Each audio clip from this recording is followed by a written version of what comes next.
Cristo atrás y Cristo al frente. Cada día Cristo en mí. Vamos a la palabra del Señor porque hoy vamos a hablar de una de las maneras en que Cristo se manifiesta a través de nosotros, mis amados hermanos. Vamos a ver una de las muchas formas que Pablo aquí está mostrándonos en el capítulo 4 de 1 de Tesalonicenses, enseñándonos y guiándonos a entender cuál es la voluntad de Dios, ¿no? Esta es la voluntad de Dios. ¿Cómo agradamos a Dios? Ese es debe ser nuestro propósito como creyentes de verdad, que es agradar a Dios. No es agradar al hombre, no es agradar una denominación, no es agradar a nadie, sino enfocarnos en cómo vivimos para agradar a Dios. Me gustó esta parte del himno, ¿no? Cada día Cristo en mí. Ustedes van a ser hoy preparados un poquito más. Vamos a ser preparados un poquito más para reflejar de una manera imparable, de una manera innegable a través de nuestras vidas a Cristo en nosotros, para poder así traer, o más bien cumplir el mandamiento que el Señor nos ha dejado de ser y hacer discípulos, ¿cierto? Entonces, ¿cuál es nuestra marca? Vamos a 1 Tesalonicenses capítulo 4, versículo 10, para retomar un poquitico ahí donde vamos, coger el hilo donde quedamos.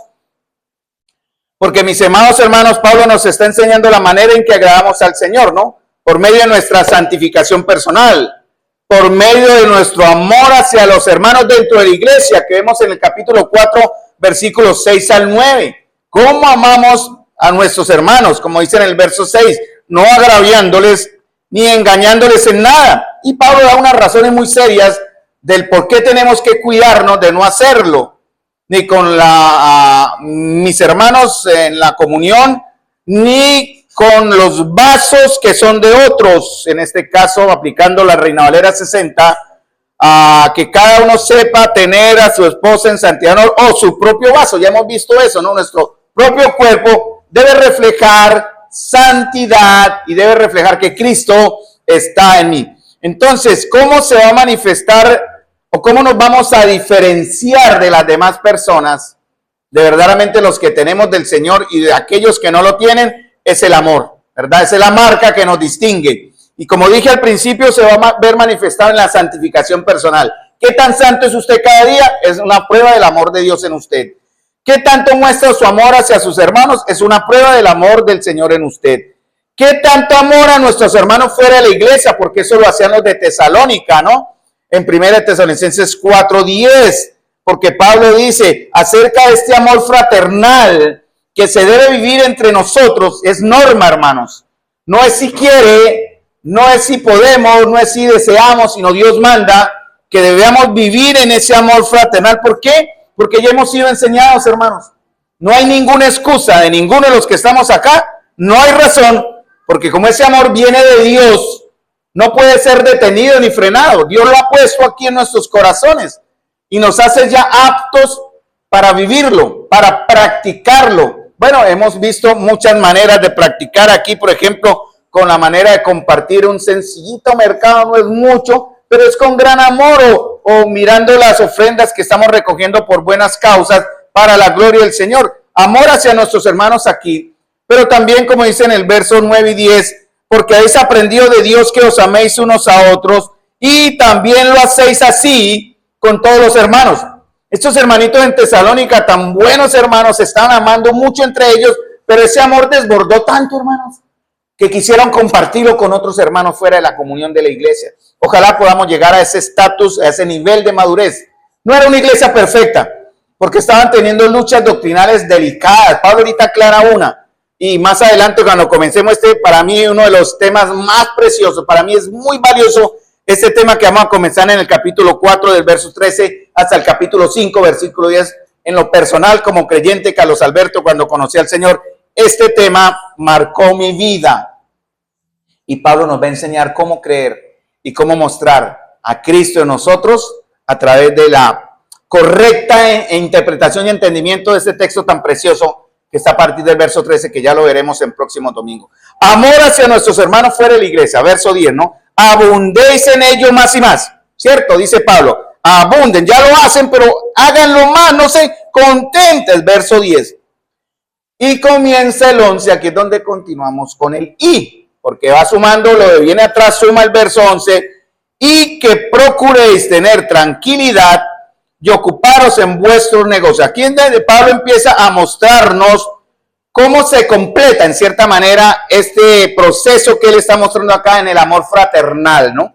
Entonces, apártense, absténganse, contrólense, produzcan, verso 4 al 6, muestren el amor fraternal, versos 9 y 10, entre nosotros y hacia afuera, pero también, verso 11. Vamos a ver qué Pablo nos enseña sobre el verso 11. Recuerden que el amor que estamos hablando, hermanos, viene ¿de dónde? Primera de Juan capítulo 4, versículo 10, el que ama, el que no ama no ha conocido a Dios porque Dios es amor. Y el amor fraternal que Pablo está aquí mostrándole, que ya les había enseñado. Recuerden que él estuvo entre 3 y 6 meses en Tesalónica antes de salir por persecución. La persecución no paró en los hermanos no se desanimaron y siguieron haciendo caso u obedeciendo lo que Pablo les había enseñado en esos cortos meses. Y como Pablo dice más adelante, vamos a ver otro texto, en 2 Tesalonicenses capítulo 3, ustedes ya fueron enseñados también en esto, ¿no? No tienen necesidad tampoco de entenderlo, porque Pablo dice acá, ustedes mismos han sido enseñados por Dios a amarse unos a otros. Es el amor fraternal, es sobrenatural, hermano. Es un amor que nadie entiende. Y los de afuera van a ver a Cristo en nosotros de la manera o de una manera en que mostremos el amor. Eso no es una palabra espiritual y inalcanzable. Este término, el amor, debe ser vivible, vivencial en nosotros. Por eso Pablo dice, ustedes han sido enseñados por Dios porque viene de Dios, porque va a dirigirse hacia nuestros hermanos, tienen que tener un enfoque, una salida, porque si no el amor de Cristo nos revienta, hermanos. Pablo dice en 2 Corintios capítulo 5, porque el amor de Cristo nos aprieta. Hermanos, es verdad, podemos decir que el amor de Cristo nos está apretando tanto que necesitamos soltar la perilla de la olla express. Este jueves hablamos de algunos accidentes en ollas express. Cuando el pitico de la pitadora no está bueno, ¿qué pasa? Esa olla revienta, ¿cierto? ¿Cierto? No, hay que tener mucho cuidado con eso. Ya los que han pasado por casa, una vez nos pasó, creo, en nuestra casa, no se le hizo más, no, dice mi esposa que no, ¿en cuál casa sería? Entonces, bueno, en algún lado, pero sí este jueves con unas hermanitas que ya me hablaron de casos parecidos. Hay que tener cuidado. Pero hermano, lo que quiero dar con esta ilustración es que ese amor tiene que tener una salida, si no nos reventamos. Ahora, la pregunta que yo hago es, ¿de verdad estamos para reventarnos de amor, hermanos? ¿El amor de Cristo, ese amor ágape que viene del cielo? ¿O es algo que nos toca apoyar, como incentivar, como de alguna manera decir, ve, aquí lo tenemos, vivámoslo? No debería ser así, obviamente, ¿cierto? Entonces dice que ustedes lo practican porque es sincero. Pablo dice, en verdad, la Nueva Biblia Latinoamericana, en el verso que estoy leyendo, en el verso 9, dice, en verdad, o sea, es muy sincero. Es un amor que es practicado día a día, es concreto y se ve, hermanos, se debe ver. Y que es para todos, ese amor no está solamente limitado para nosotros, sino en el amor de Cristo, en cuanto al tema del evangelio, es enseñar a los que están afuera. No aceptarles o tolerarles sus pecados, hablarles de un Dios tanto que es un Dios de justicia, como también es un Dios de amor. Hablarles tanto como es un Dios de misericordia, como será un Dios de verdad y correctamente, un Dios que no pasa nada, que no es comprable, que no es sobornable y que tendrá juicio sobre aquellos que le niegan. Entonces Pablo dice, les instamos, les rogamos, hermanos, a que abunden en esto, porque el amor es dinámico, hermanos, es algo que no es muerto. Vemos cositas que nos muestran el amor. Ustedes pueden dar fe en nuestra comunión de cositas que muestran que nuestro amor debe ser dinámico y crecer. Entonces, el amor fraternal, mis amados hermanos, es de entrega con sacrificio. El amor que hablamos, ese amor fraternal, nos habla de darnos a otros. Entonces, yo estoy usando palabras para hacerles preguntas. ¿Qué tanto nos damos a nuestro hermano? ¿Qué tanto está usted dispuesto a entregarse a su hermano? ¿O es de ustedes de aquellos, o somos en algún momento, si lo fuimos, Dios nos perdone, de esos que tenemos un corazón chiquitico, limitado, que solo entran algunos privilegiados en el alcance de nuestro amor? Y no debería ser así, hermanos, Porque el amor de Cristo que nos lleva a, dice en Corintios, 2 Corintios 5:17, para que vivamos, ¿verdad? ¿Para aquel que murió y vivió por nosotros? Ya no para nosotros mismos. ¿Cómo es su corazón hoy, amado hermano y hermana? ¿Es un corazón chiquitico o en su corazón inmenso, listo a entregar el amor de Cristo? Porque habla de darnos a otros. Y ese amor también nos habla de poner a otros como superiores a nosotros mismos. No sé cómo nos estamos viendo. Espero que estemos viéndonos siempre.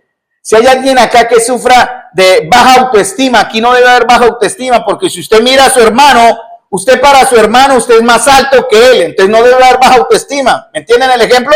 Si yo miro a alguien, yo estoy por encima de él. Y si él me mira a mí, él sabe que él está por encima mío. ¿Sí entienden la dinámica? No debe haber baja autoestima entre nosotros, hermanos. Y ese amor tiene que, de alguna manera, se va a manifestar y se va a mostrar. Entonces, debemos pensar en lo que es mejor para la edificación de los demás. Lo que es mejor, centrarnos y esmerarnos. Y les pregunto, ¿qué tanto estamos pensando, hermanos? ¿En qué puedo hacer?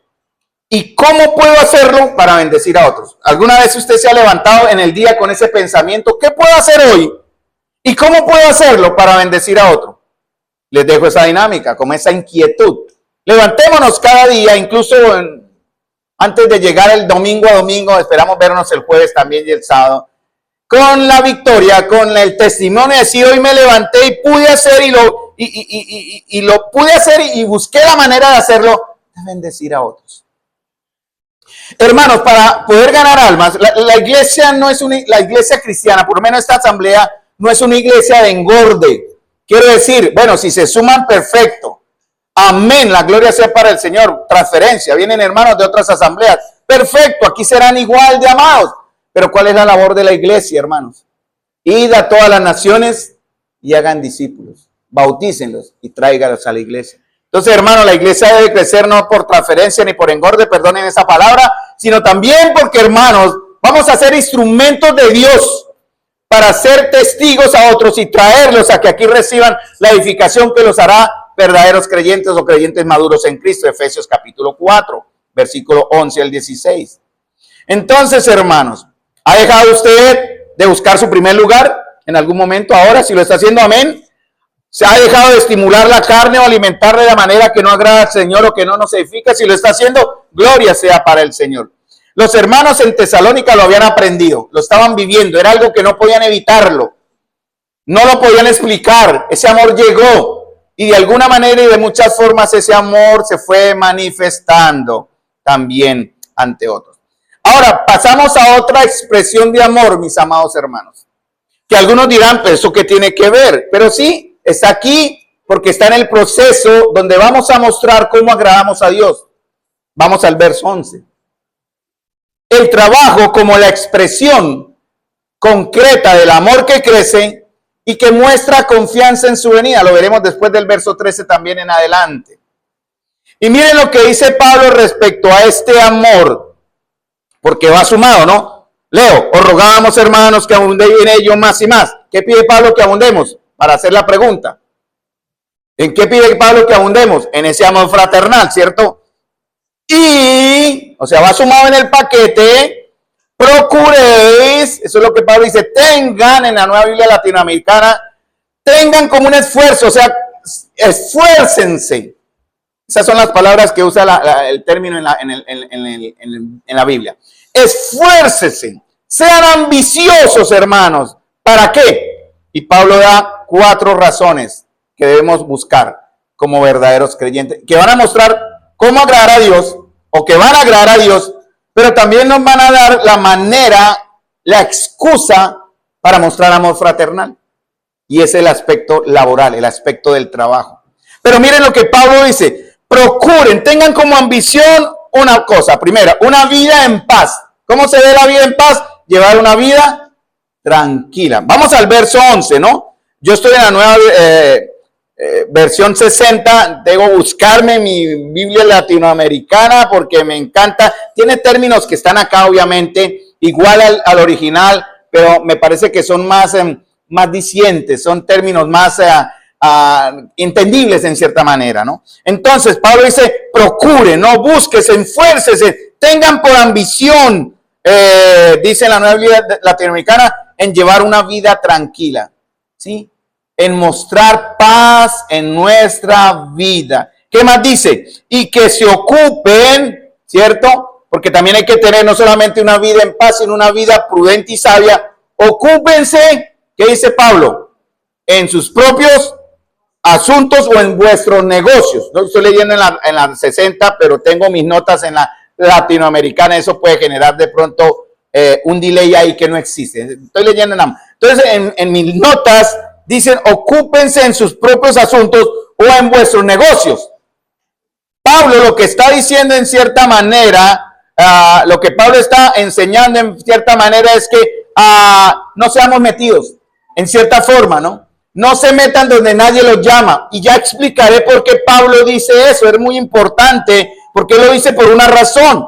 Porque él quiere enfocarnos, hermanos, al día de hoy, la responsabilidad es igual. Eso no ha cambiado. No quiere decir que porque fue escrita para Tesalónica, fue para allá en Tesalónica. Eso es para nuestros días también. La responsabilidad de todo creyente en su testimonio, en su trabajo, de dar fe de su fe, valga la redundancia. ¿Cuántos compañeros de trabajo ha traído usted a la comunión? 0. Eso indica que usted no está siendo testigo en su trabajo. Es como una idea, ¿no? ¿Cuántas compañeras ayer en el testimonio de Silvia escucharon cómo llegó Silvia? ¿Cierto? Porque usó unas siervas, no doy nombres, pero usó a otros que la involucraron y motivaron a venir a la comunión donde ahora ella se congrega. Eso es lo que tenemos que hacer. Estas estudiantes a sus compañeras las motivaron, las discipularon y las trajeron. ¿Cuántos de nuestros compañeros de trabajo han traído ustedes, aunque sea uno, con cualquier excusa?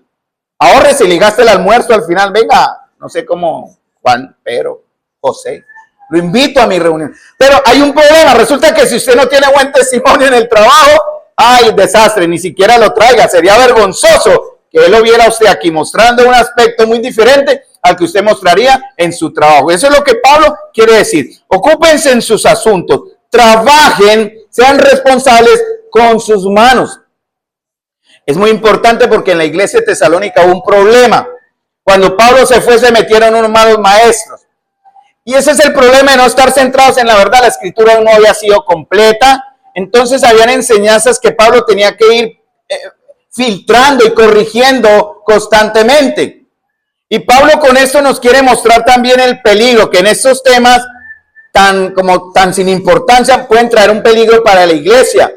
Y en 1 Tesalonicenses capítulo 5, Pablo dice o usa una palabra fuerte, y más adelante en la segunda carta también usa una palabra fuerte. Él dice, amonesten a los ociosos.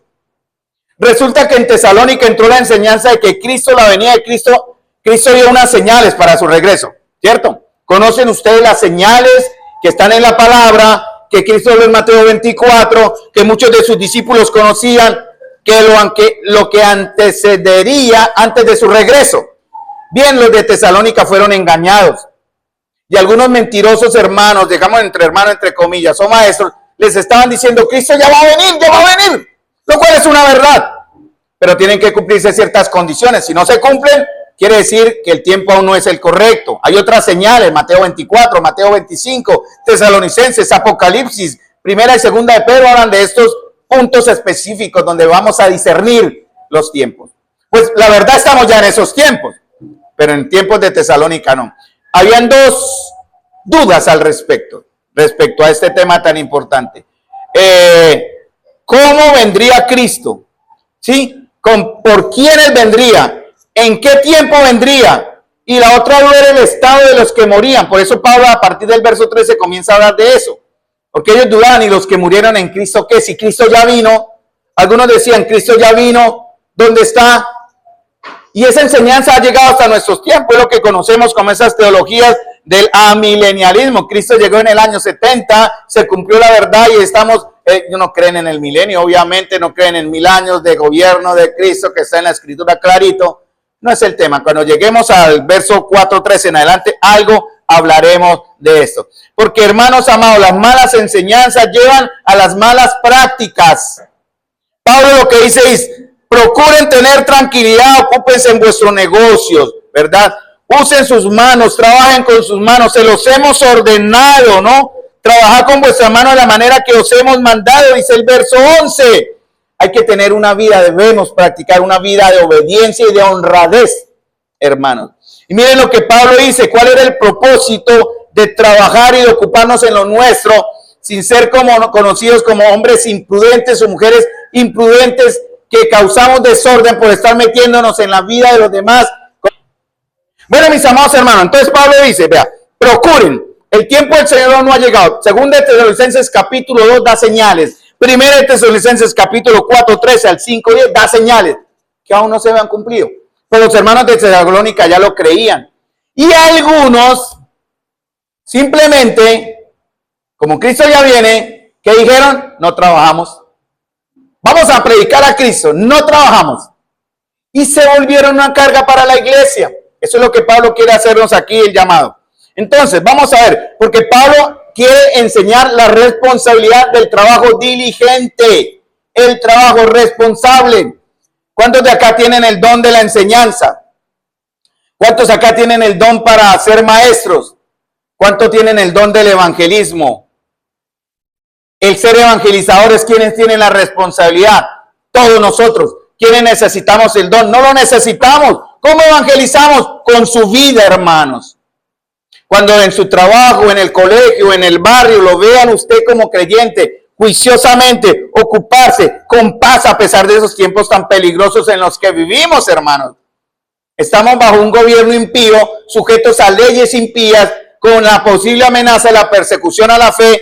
¿Y cómo debemos vernos como cristianos? Tranquilos, en paz y confiando en la voluntad permisiva del Señor y en su voluntad que nos guarda. Por eso Pablo dice, ocúpense de sus asuntos, trabajen con sus manos, se los hemos ordenado, a fin de que, verso 12, os conduzcáis honradamente para con los de afuera y no tengáis necesidad de nada. ¿Sí me entienden el concepto de Pablo, cierto? El trabajo responsable, el trabajo testimonial con nuestras manos. Esta semana he sufrido porque mi herramienta ha dado guerra.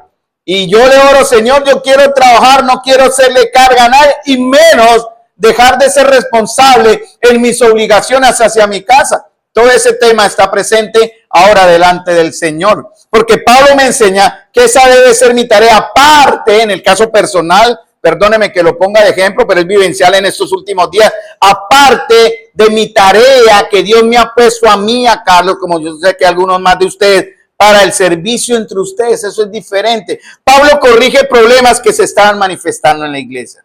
Yo pensé que la iglesia de Tesalónica era más perfecta, pero me voy dando cuenta que no. Habían unas manchitas en la comunión que estaban causando problemas. Algunos hermanos se aprovecharon del privilegio de disfrutar del amor fraternal de la iglesia y estaban descuidando sus responsabilidades, buscando vivir a costa de los hermanos con falsas razones y falsos llamados.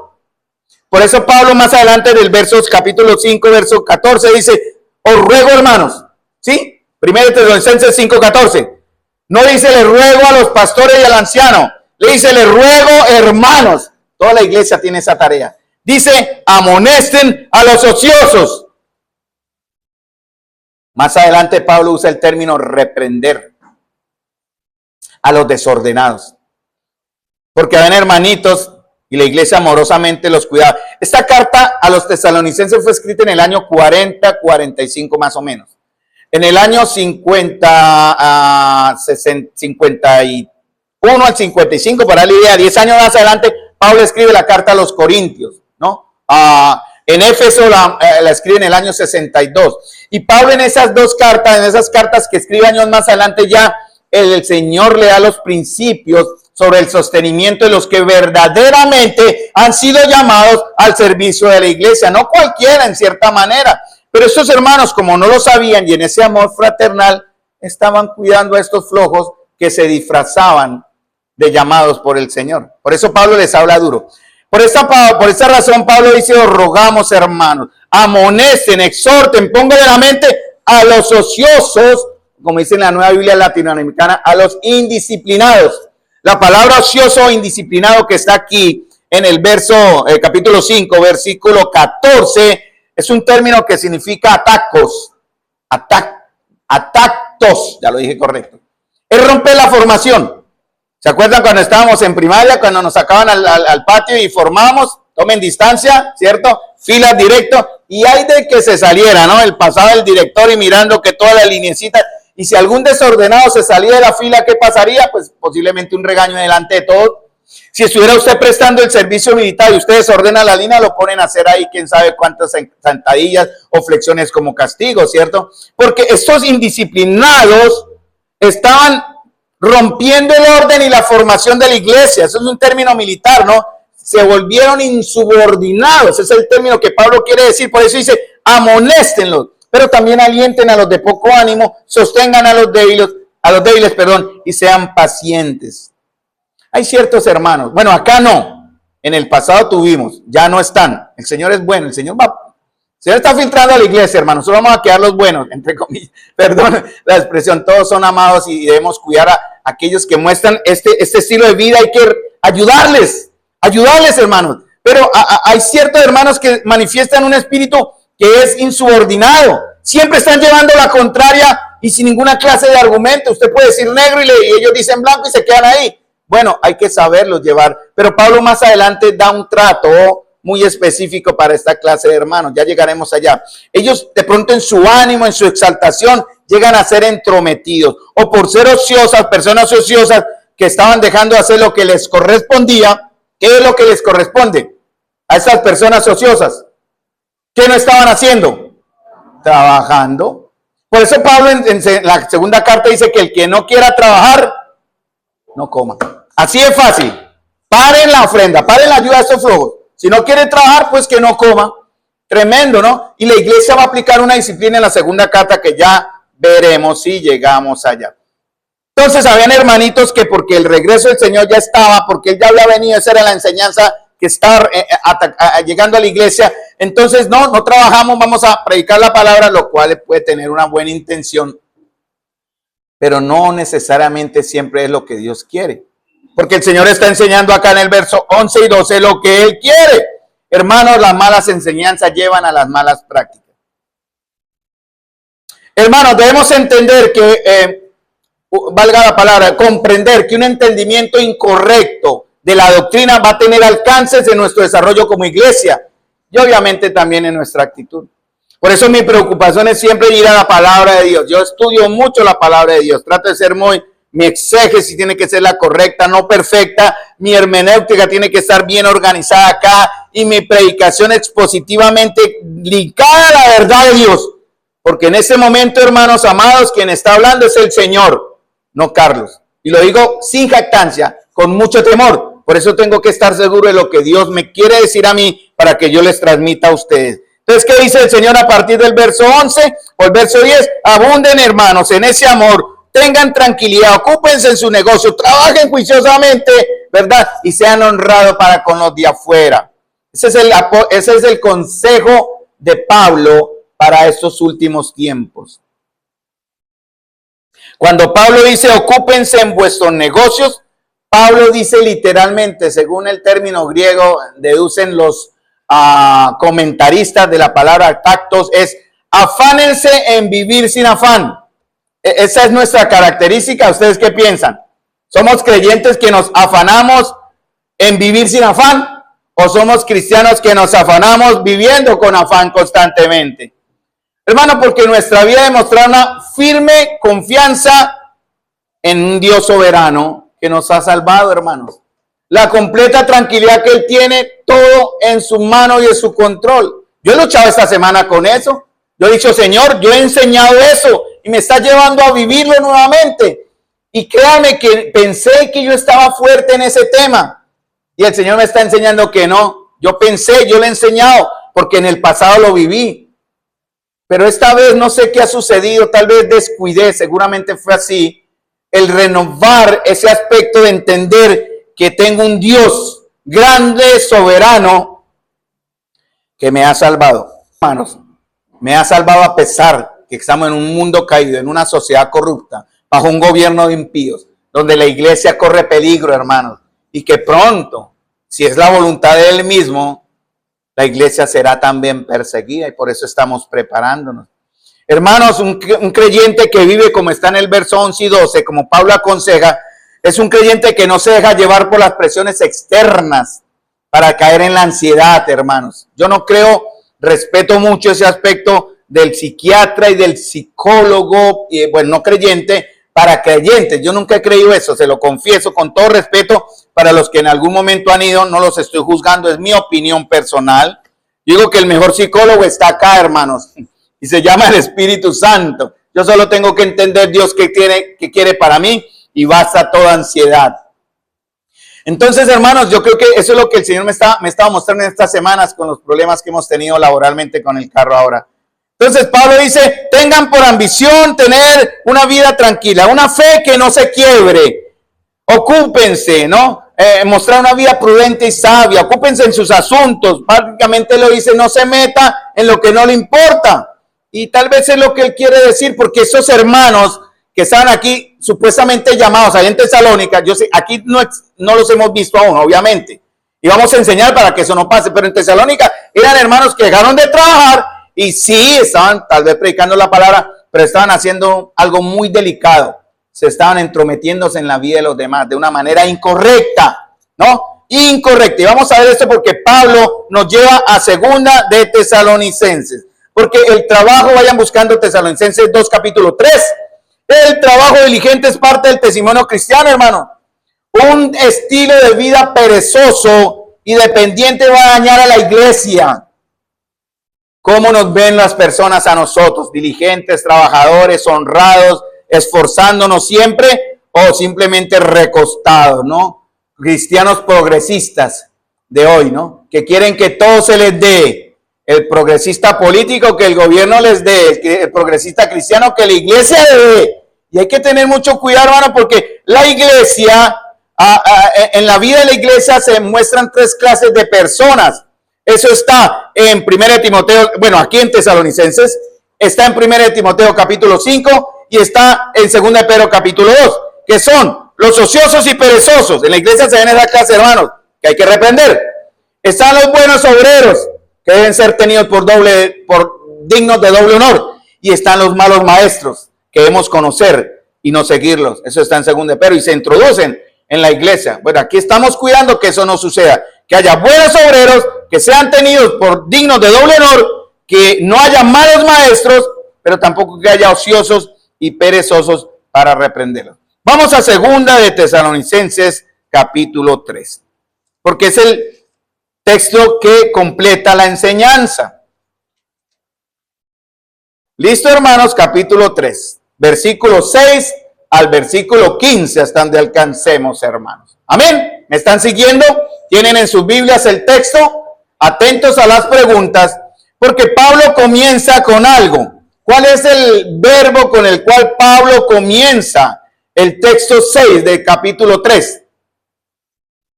Pero os ordenamos. ¿Quién ordenamos? ¿Quiénes ordenamos? ¿Quién está ordenando ahí? Pablo, porque escribe la carta. ¿Quién más? Su equipo, Silvano y Timoteo. ¿Quién más ordena? El que está hablándole a Pablo. Entonces es el Señor, ¿no? Y Pablo, en el nombre del Señor, porque lo dice ahí, os ordenamos en el nombre de nuestro Señor Jesucristo. Entonces Pablo va a sentar autoridad en la iglesia porque hay un problema. La primera carta a Pablo es muy suave. Pablo dice, miren, él comienza en el texto como dicen, os rogamos, hermanos, porque hay que leer todo el contexto. Entonces comienza desde el verso 12 hasta el final del capítulo 5. Dice, os rogamos, hermanos, que reconozcáis. Fíjense, miren, estén atentos, entiendan, señalen e identifiquen a los que trabajan entre vosotros. A los que os presiden en el Señor y os amonestan. Ténganlos en mucha estima, ténganlos en amor por causa de la obra, pero también tengan paz entre ustedes. Y os rogamos, hermanos, no dice ancianos, a todos, hermanos, amonesten a los ociosos, alienten a los de poco ánimo, sostengan a los débiles y da las enseñanzas. Que fue suave Pablo, pero la cosa se salió de control y ya Pablo tiene que ir más estricto. Y Pablo dice, os ordenamos, hermanos. Esa es la autoridad de Pablo. ¿A quién? ¿A quién le está ordenando Pablo? ¿A quién le manda Pablo esta orden que vamos a ver ahora? a la iglesia, él no se mete con el impío. Hermanos, a ustedes es este mandamiento de Dios. Y si yo fuera Pablo, estaría diciendo lo mismo. La aplicación también va para actualizada, es actualizada también. Les ordenamos, hermanos, en el nombre de nuestro Señor Jesucristo. Y fíjense bien que Pablo empieza a usar maneras de disciplinar o de mostrar el camino correcto a los que se han desviado. Primer verbo, que os qué, apartéis. ¿Qué significa apartar? Pablo no dice sáquenlo, ¿no? Algún hermano diría, no, saquemos lo que mejor curemos de salud. No. Pablo dice, en la misma comunión, que se aparten, ¿de qué? De todo hermano que ande desordenadamente. En la iglesia, ¿cómo se vería eso? Apartarse. ¿Cómo creen ustedes que sería visiblemente? Pablo le dice, los de Tesalónica ya tienen identificados a los ociosos, que fueron amonestados pero no hicieron caso. Entonces Pablo dice, yo en el nombre del Señor les digo, ahora apártense de ellos. No dice sáquelo, dice apártense. ¿Cómo sería en la iglesia? Vamos a poner un ejemplo, ¿cierto? Con todo respeto. ¿Me permite usar el ejemplo, Kevin? ¿Usted quiere ser el ocioso? No, busquemos otro con cara de más ocioso. No, mentiras, Kevin sirve. Y Wilson. Entonces Wilson, el Señor da la orden y ya tenemos identificado al flojo este que no trabaja, no sostiene su casa, quiere depender que la iglesia le ha ayudado en la misericordia. Miren esos hermanos que eran de corazón abierto, pero Pablo dice, paren, así no es.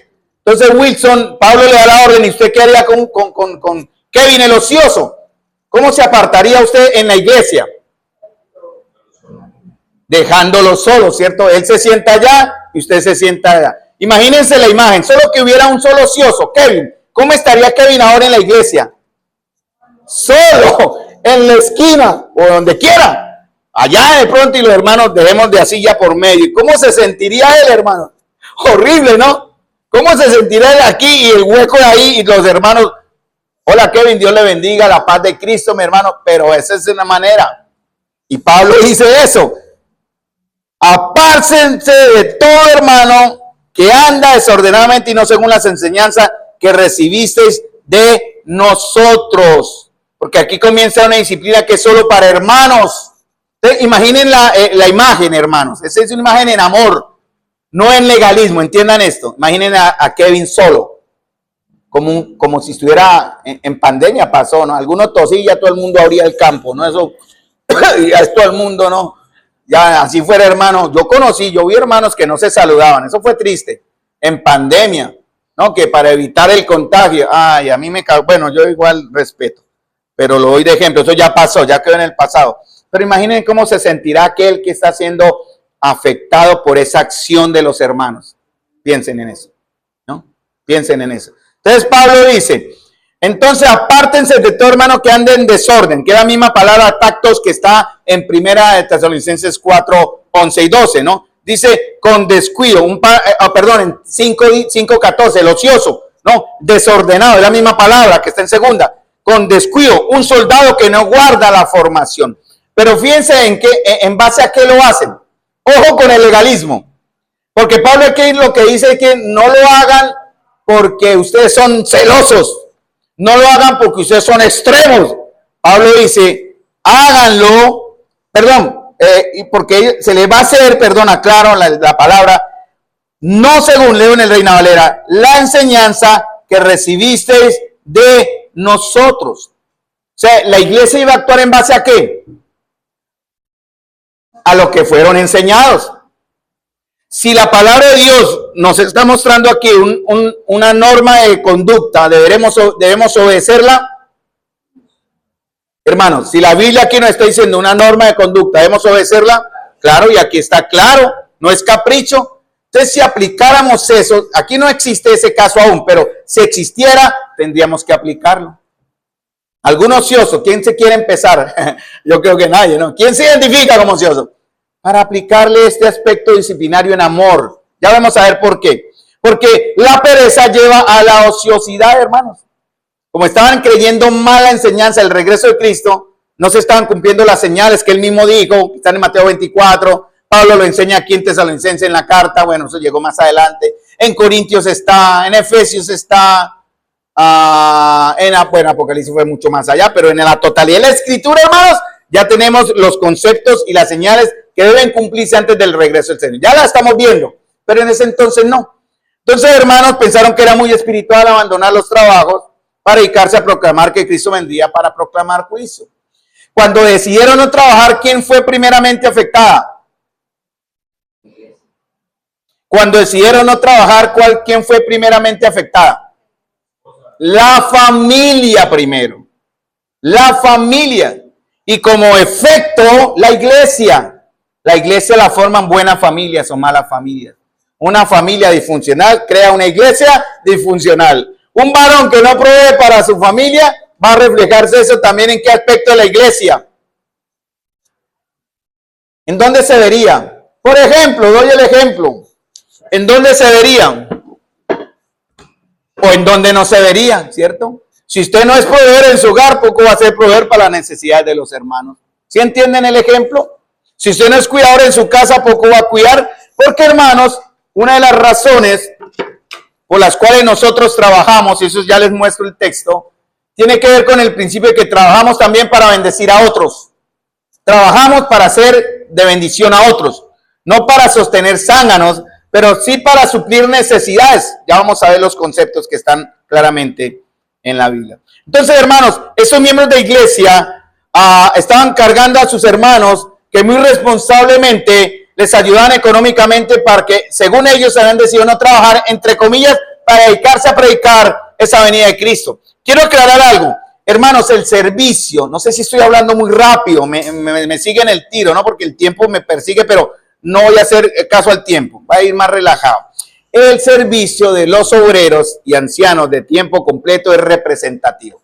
Quiere decir, hermanos, yo soy anciano por la gracia de Dios y represento a la congregación delante del Señor. La gloria sea para el Señor si lo hago bien, el juicio para mí si lo hago mal. Específicamente en algunos liderazgos se va a ver representado en algo, en diáconos, en ancianos y en diferentes liderazgos en la iglesia. Ayer estuvimos hablando con el liderazgo del grupo de alabanza. Ellos representan al Señor ante la congregación. Ellos recibieron ayer, estuvimos compartiendo con ellos algunos pensamientos que llegan a nuestro corazón. Ellos representan ese liderazgo también, pero también debe ser participativo de toda la iglesia. No solamente los ancianos o los obreros de tiempo completo deben servir, toda la iglesia debe servir. Y yo ya mencioné que la carta a los tesalonicenses fue escrita en los años 49 a 51. Presente esa confusión que Pablo más adelante en Corintios, 2 cartas, años 53 al 57, habla sobre estos temas.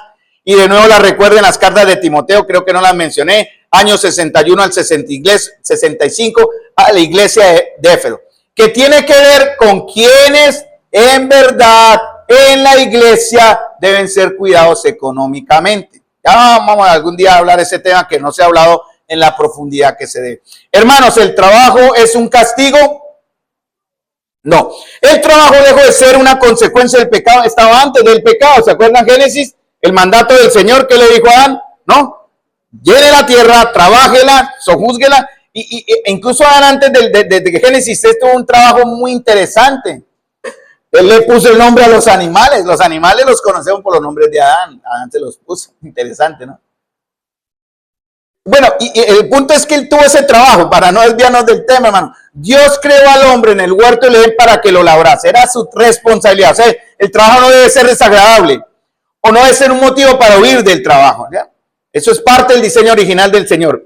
Pero lo que hizo el pecado fue traer un esfuerzo, ¿no? Duro y esclavizante sobre el trabajo, ¿cierto? ¿Qué dijo el Señor? Ganarás el pan con el sudor de la frente hasta que mueras y vuelvas al polvo de la tierra. Entonces yo he visto, ustedes son expertos, conocen en sus vidas particulares lo que a veces nos toca hacer por trabajo, ¿no? Esforzarnos, ¿no? Sudar, sufrir.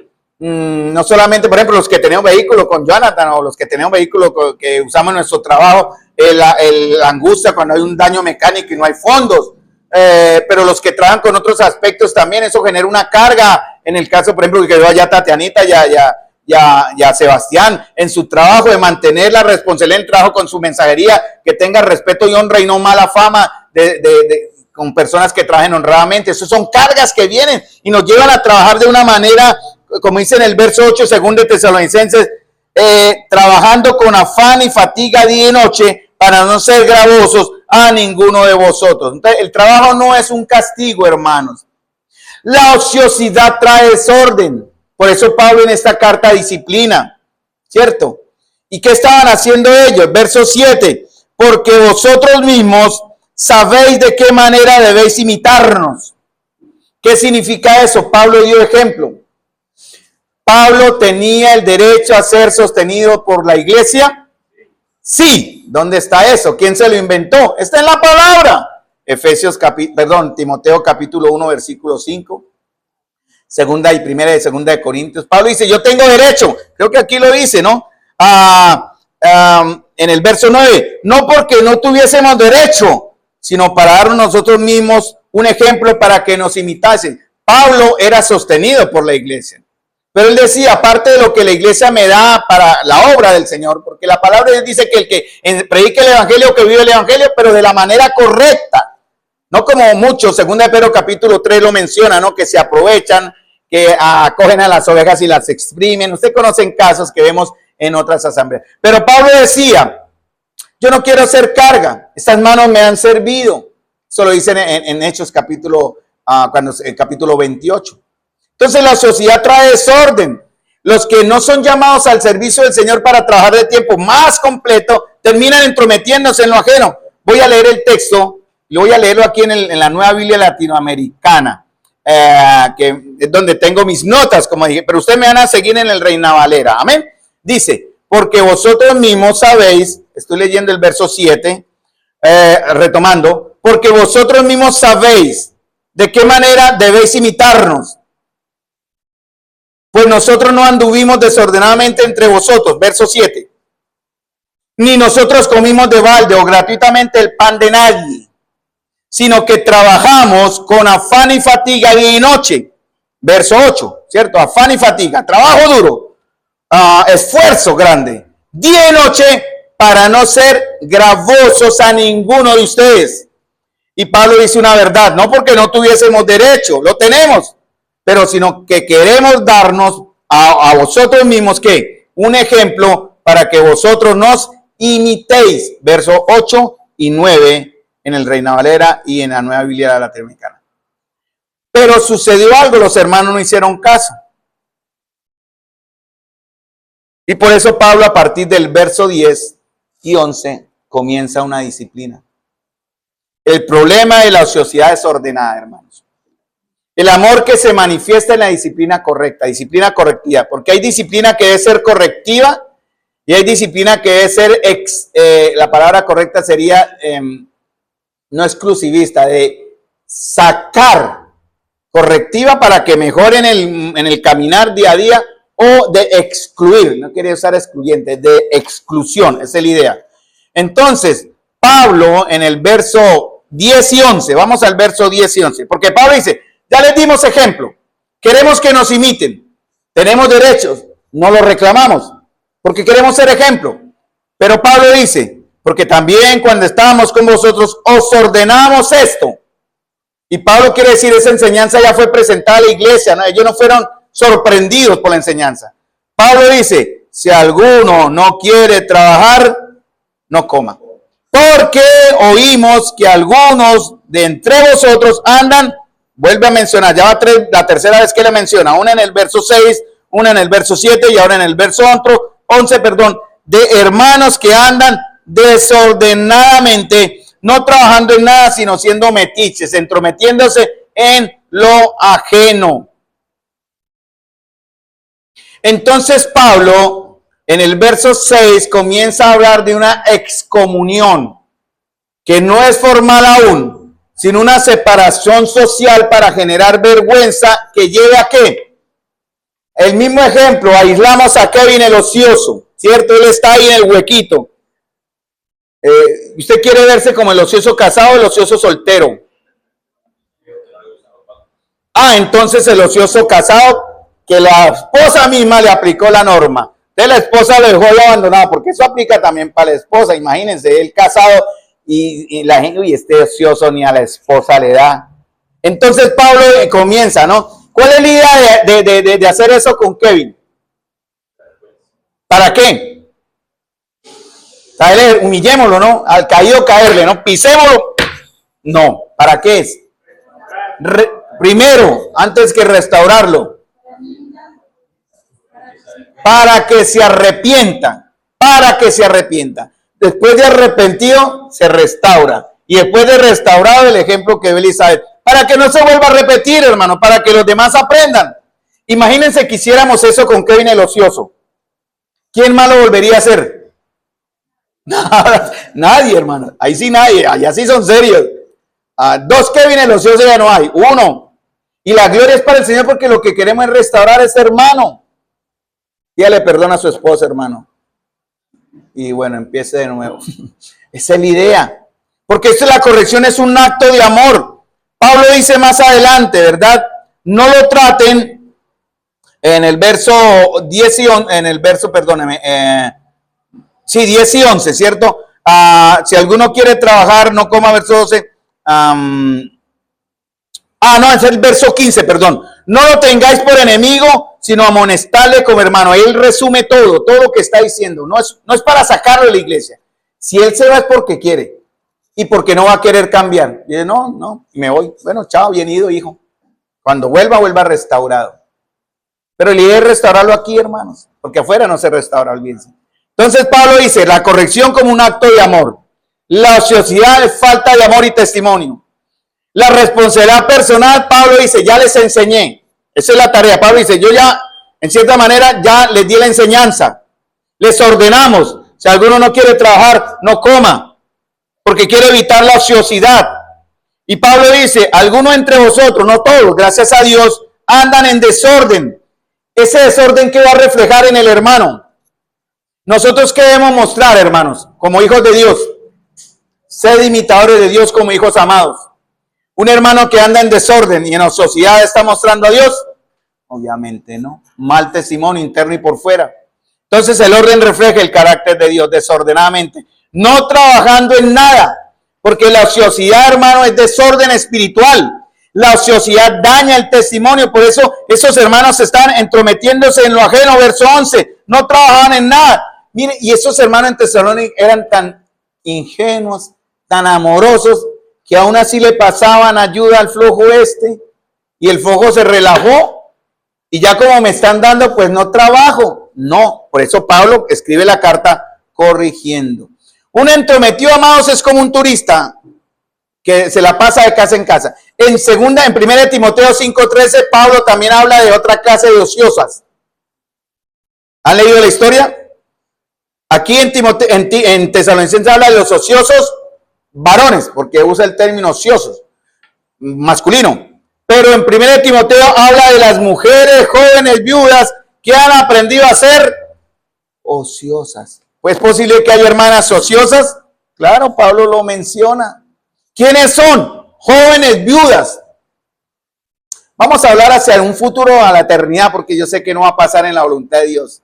Que el hermano ocioso se fue. Kevin el ocioso murió. Y quedó la pobre joven viuda.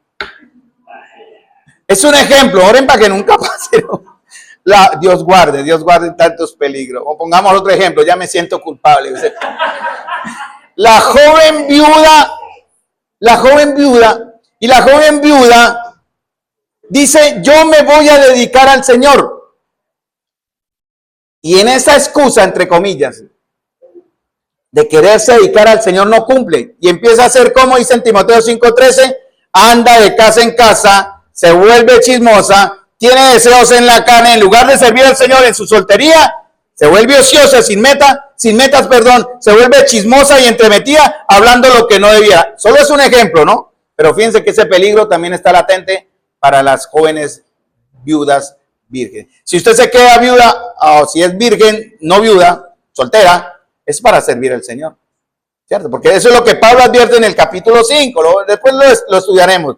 Si un hermano o una hermana están ocupados en cuidar su propia vida espiritual, porque este aspecto de la ociosidad significa desorden espiritual, inmadurez, muy poca fe. Entonces, si un hermano o una hermana están ocupados en cuidar su propia vida espiritual, amados hermanos, en poner a funcionar sus dones para el servicio de la iglesia, de ser excelentes en su trabajo, no tendrán tiempo de estar ociosos y podrán ayudar a otros a crecer espiritualmente. Recordemos que el tema en todo Tesalonicenses primera, capítulo 4 hasta donde llegamos, verso 12, es cómo agradar a Dios, cómo ser responsables, cómo ser fieles, cómo ser laboriosos por medio de nuestro trabajo, sea el que sea. ¿Cuál es su trabajo? Vamos a cambiar ahora Wilson, ¿cuál es su trabajo hoy, Wilson? O el día de hoy, ¿cuál es su trabajo? Sí, hoy, ¿en qué trabaja usted? Él tiene un emprendimiento en la piscicultura, ¿no? Ese es un trabajo, pero él también es, ¿cuál sería la impresor? Litógrafo, publicista, impresor. Uy, suena importantísimo, es un trabajo importante. Si no era por ello, no tendríamos nosotros ni libros en qué leer. Entonces, ¿qué es lo que debe buscar él como litógrafo, impresor o como estudiante? Alguien, si veo a Sarita, que ella ya terminó, pero si estuviera estudiante, ella ¿cómo agradaría a Dios como estudiante? O como obrero, como conductor, en el caso mío, ¿cómo agradaría a Dios como un técnico electricista, como Miguel, que va a entrar a trabajar próximamente? O conductor de Uber allá, Jonathan. ¿Cómo debe vernos la gente? ¿Cómo debemos buscar? ¿Qué debemos buscar? Agradar a Dios, ¿cierto? Lo que hacemos es para la gloria de Dios, no para los hombres, sino trabajar para honrar al Señor. En todo lo que hagamos debemos hacerlo para la gloria de Dios. Pablo, ya voy a terminar, 2 minuticos porque dejaría el tema en el último agonía sin terminar. Pablo dice en 1 Timoteo 2:9, escuchen, ¿os acordáis, hermanos? Esperen, no se vayan, de nuestro trabajo y fatiga, como trabajando de noche y de día, para no ser gravosos a ninguno de vosotros, os predicamos el evangelio de Dios. Efesios 4:28, el que roba no robe más, sino más bien que trabaje, haciendo con sus manos lo que es bueno, a fin de que tengáis que, miren la razón en Efesios, tengáis, a fin de que tenga que compartir con los que tienen necesidad.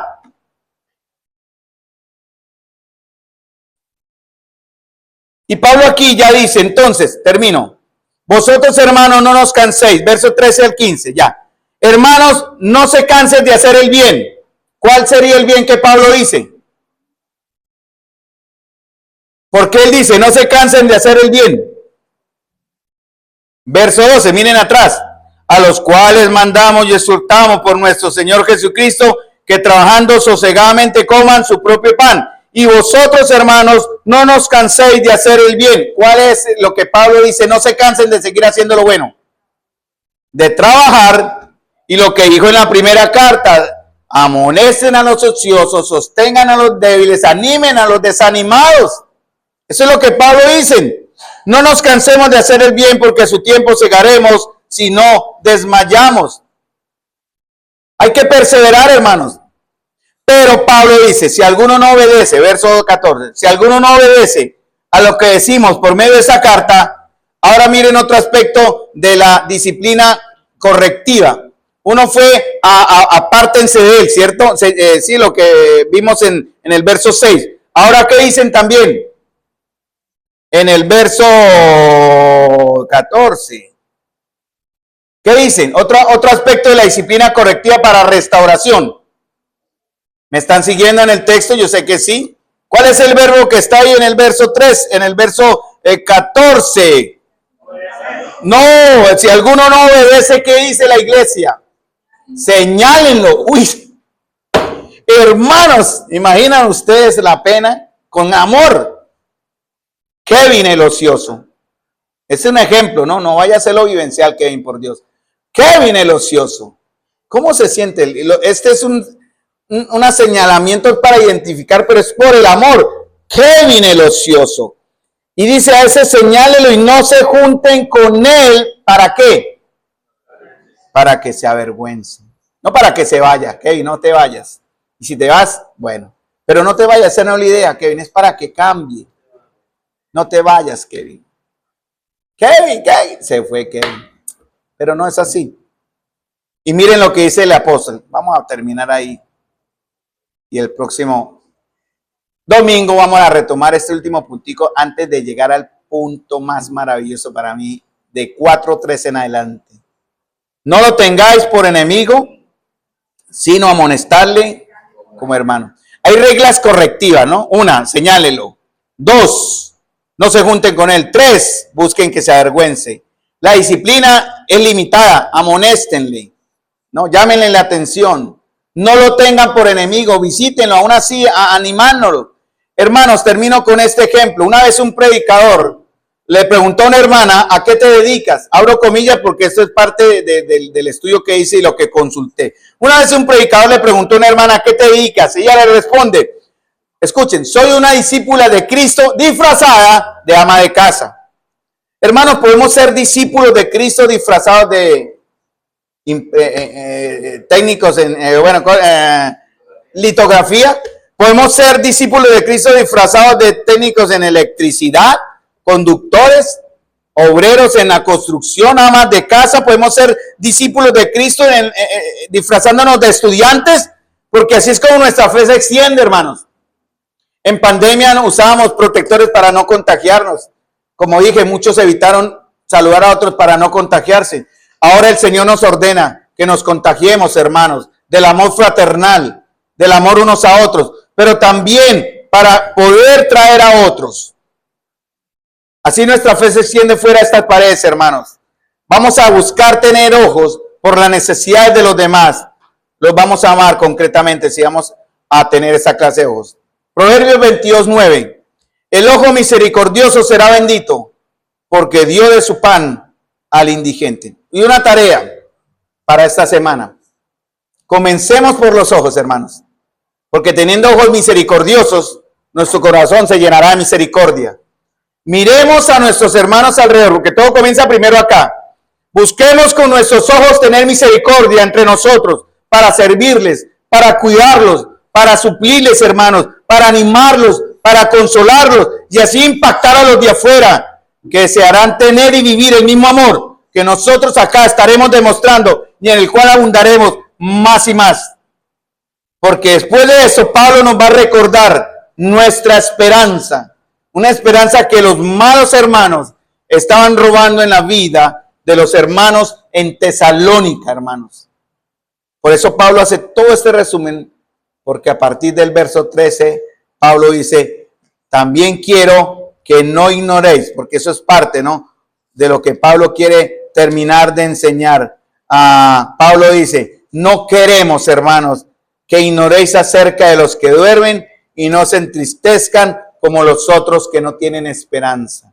Hermanos, a través de nuestro trabajo diligente, responsable y honrado, buscando con eso también ayudar a otros, vamos, hermanos, a mostrar y dar fe en nuestra esperanza. Y créanme, usted no necesitará usar tanto sus palabras, sino sus acciones. Y las personas van a ser tocadas por la luz que usted va a irradiar en su trabajo, en su trabajo, en su casa, donde quiera que usted ande, vamos a hacer luz en medio de las tinieblas. Y las personas van a decir, yo quiero conocer al Dios que usted conoce. Padre Celestial, Señor, damos las gracias, Señor amado. En el nombre de nuestro Señor Jesucristo, Señor. Ayúdanos a tener un ojo misericordioso, Señor, un ojo de amor y de paciencia para todos aquellos que anden de alguna manera, Señor, desordenadamente. No solamente en este tema que vimos laboralmente, Señor, sino también en toda área de nuestra vida como hijos de Dios aquí en esta congregación que es tuya, Señor. Por favor, te ruego en el nombre de Jesús, Señor, que desate nuestros labios y permítenos, Señor, hablar con denuedo, Señor, con valentía, pero también respaldados con vidas irreprensibles, sobrias y de testimonio, temerosas, de trabajo digno, diligente y honrado, Señor, que nuestras palabras tengan peso en aquellos que oirán nuestro testimonio de la fe que ahora nosotros vivimos. Señor, bendice, Señor, y ayúdanos a tener paciencia con los que aún no valoran, no aman, Señor, no dan su honor a tu verdad, Señor, aún en medio de tu pueblo, Señor. Te pedimos en el nombre de Jesús tu bendición y prepara nuestra iglesia para tu venida. En el nombre de Cristo Jesús. Amén. Amén. Muchas gracias.